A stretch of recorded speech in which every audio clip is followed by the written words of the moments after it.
So, what is this game? It's called Extra Person. Okay. Basically, what you do, you guys hold. It does flashlight. Got it. You guys hold the flashlight like this right here, and you tell a ghost story. And we all have our flashlights on, but once we're done, we turn it off. And then once at the end, we go in order, and we go 1, 2, 3. And then there should be an extra person that says 4, but there's no one else in here. Gotcha. Okay? So everyone, turn your flashlights on. Okay, definitely no one here. Oh, my phone is already on. Great. Flashlights on? Yeah. Now everyone hold the flashlight like this. Who wants to go first? Okay, I'll go first. So,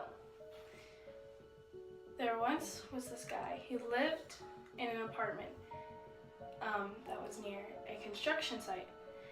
And so, because he was a construction worker, the people that were working construction there had their own apartments right next to the construction site. And there were these landlines in the apartments, but none of them worked anymore. So this guy, every night, he would get a phone call on that landline, but none of them worked, like I said.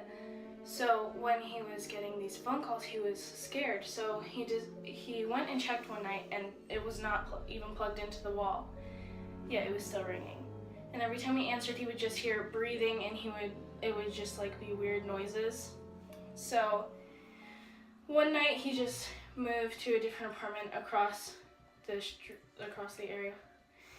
And then the next night, or like a week later, this other guy moved in, and the night that he moved in, he died. And you could hear the landline from across the street. So the landline was ringing, and then the guy died. So he was found the next day. And if that guy who moved hadn't gotten out, then he would have died too. Oh, wow. Okay, so now I turn my flashlight off, and then one of you goes. Okay. So there was this old summer camp that this husband and wife were going to volunteer at. And one night, the first night, they spent the night at this cabin. And it was a really small cabin, so they had the same bed, and there was like just a little bit of area near the door. So anyways, he wakes up in the middle of the night, and his wife's not sleeping beside him. So he gets up, and he starts to hear knocking. So he opens the door, there's nothing there. And he remembered hearing a story about a Wendigo. People would try to scare all the volunteers by telling them a Wendigo will come and take them while they're sleeping. But so he started thinking about it, and he was like, no, that can't be real. She probably just went to the restroom. So he shuts the door and gets back in bed. He hears the knocking louder, like right behind him, and then it's at the door again, and he can hear scratches. So he goes back to the door thinking maybe it's his wife just trying to pull a prank. He opens the door, and there's blood all over the outside carpet thing, the rug. And so he goes back in, and he decides, okay, maybe this is just a dream. Maybe I'm just being weird and dumb. Maybe I'm just getting overwhelmed. So he stayed there in bed, and after an hour, he fell asleep. The next morning, there was no movement in the place, and the wife finally came back. She said she had gone to the next cabin over to give them a treat or something for the villagers.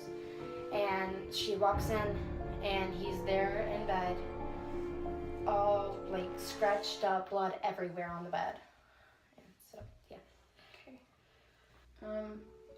So there was this little boy and his dad, and his dad went to say goodnight to him, and he kissed him goodnight and said, "Goodnight, I love you," and then the little boy said, "Dad, there's someone under my bed." So then he looked under the bed, and the same little boy was under the bed, and he said, "Dad, there's someone on my bed." And then they died. Oh. Okay, that's good. Okay, I'm gonna get close to you. Yeah. 1, 2, 3, 4.